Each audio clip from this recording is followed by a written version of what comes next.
Hi viewers, welcome to KV Kitchen. இன்னைக்கு நம்ம பார்க்க போறது சுண்டக்காய் புளிக்குழம்பு. எப்படி செய்யலாம்ங்கறத பார்க்கலாம்.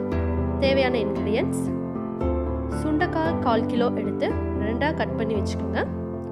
சின்ன வெங்காயம் 100 கிராம், கறிவேப்பிலை கொஞ்சம், பூண்டு ஒரு முழு பூண்டு எடுத்து ரெண்டா கட் பண்ணி வெச்சுக்கோங்க. வரமிளகாய் 2, தாளிக்கிறதுக்கு கடுகு, சீரகம், பவுடர்.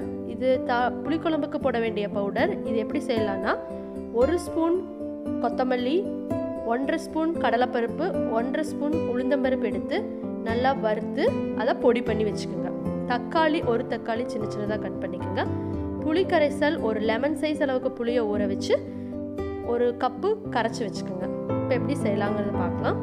ஒரு பேனில் எண்ணெய் ஊற்றி சூடானதுக்கப்புறம் கடுகு ஆட் பண்ணுங்கள். கடுகு வெடிச்சதுக்கப்புறம் எடுத்து வச்சுருக்க சீரகத்தை ஆட் பண்ணுங்கள். சீரகம் ஒரு நிமிஷம் நல்லா ஃப்ரை ஆனதுக்கப்புறம் வரமிளகா ஆட் பண்ணி நல்லா மிக்ஸ் பண்ணி விடுங்க.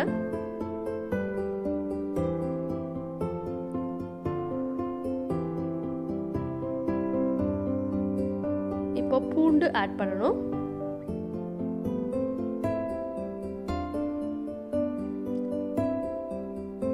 பூண்டு ஆட் பண்ணி ஒரு மினிட்க்கு நல்லா வணங்கினதுக்கப்புறம் நம்ம கட் பண்ணி வச்சுருக்க சின்ன வெங்காயத்தையும் ஆட் பண்ணிக்கலாம்.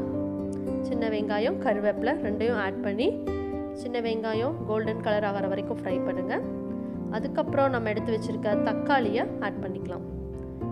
தக்காளி நல்லா மசியணும். ஒரு 2 மினிட்ஸ் ஆர் 3 மினிட்ஸ்க்கு வேக விட்டுருங்க. இப்போ நல்லா மசிஞ்சிருச்சு. இப்போது நம்ம எடுத்துக்கிட்ட சுண்டைக்காயை ஆட் பண்ணலாம்.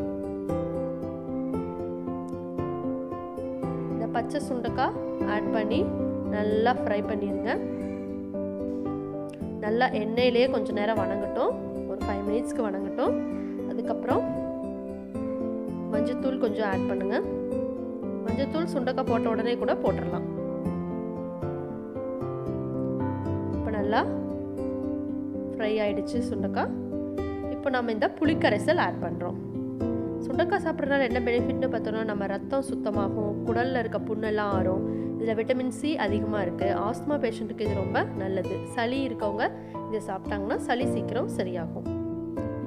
புளிக்கரைசல் போட்டு அதோட நம்ம உப்பு ஆட் பண்ணிக்கலாம்.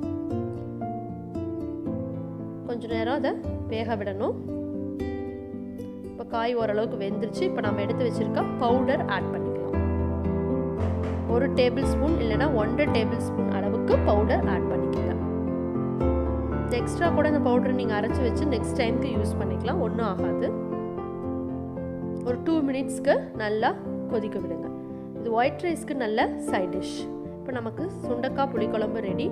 ட்ரை பண்ணி பாருங்கள். இந்த வீடியோ உங்களுக்கு பிடிச்சிருந்தா சப்ஸ்கிரைப் பண்ணி